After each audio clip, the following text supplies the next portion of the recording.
And it's not hard to see the use of atrocity propaganda, it's also known as fake news, in the United States, particularly during the 2016 cycle.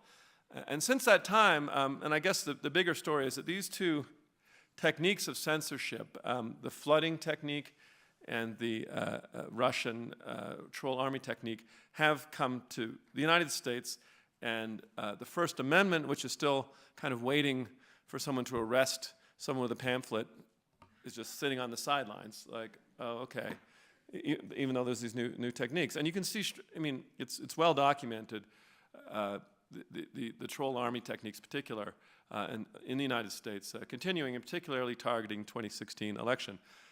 I've said that it's typical to accuse people of atrocities.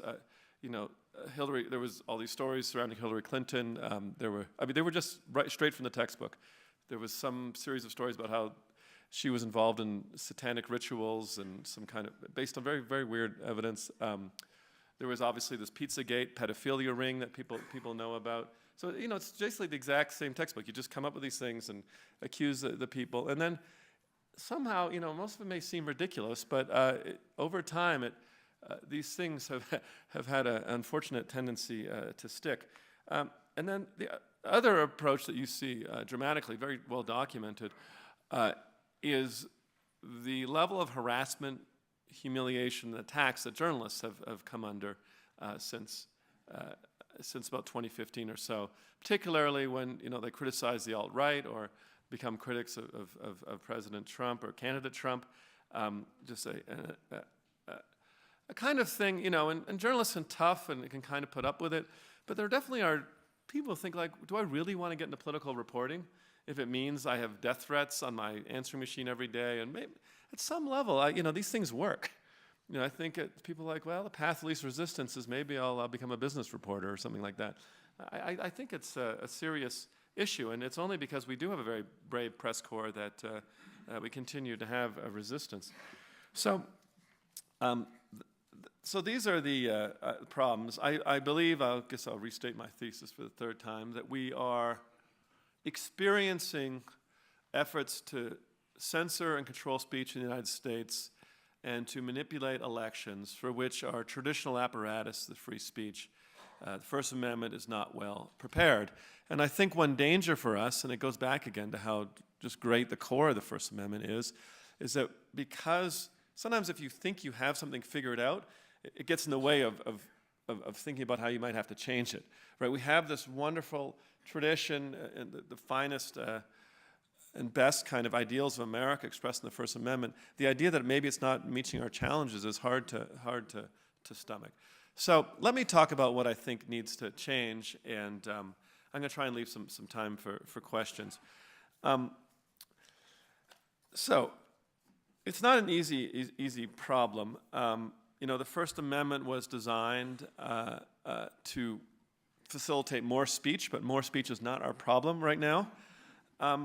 But here are two ideas which I think could be important.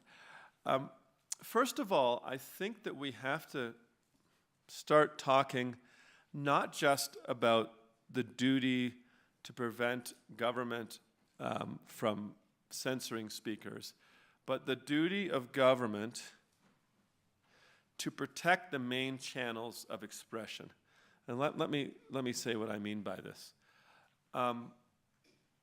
So there is a tradition in American constitutional law, First Amendment law, that says that the First Amendment creates not just rights, but certain duties.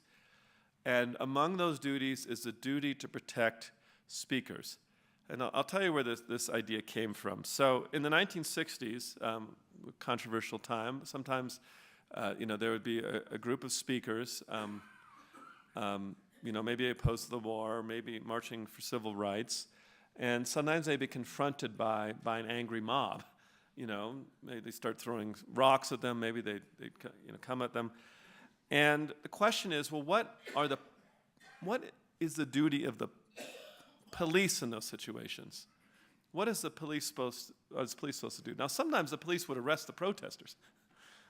That can't be right, said Justice Black. You know, it can't be just because people oppose what you're saying that they get to to heckle you and have the police arrest you to create a... So Justice Black, I think most movingly, said that the first duty of the police has to be to protect the values of the First Amendment, has to be to defend unpopular, even despised speakers and give them their right to speak. And I think that we need to translate this principle into the internet era. I think that the law enforcement, U.S. attorneys, even maybe parts of our security apparatus need to understand that there are both foreign and domestic efforts to attack the American electoral process, to attack the channels of free speech, and that these should be understood as the crimes that they are and should be prosecuted vigorously.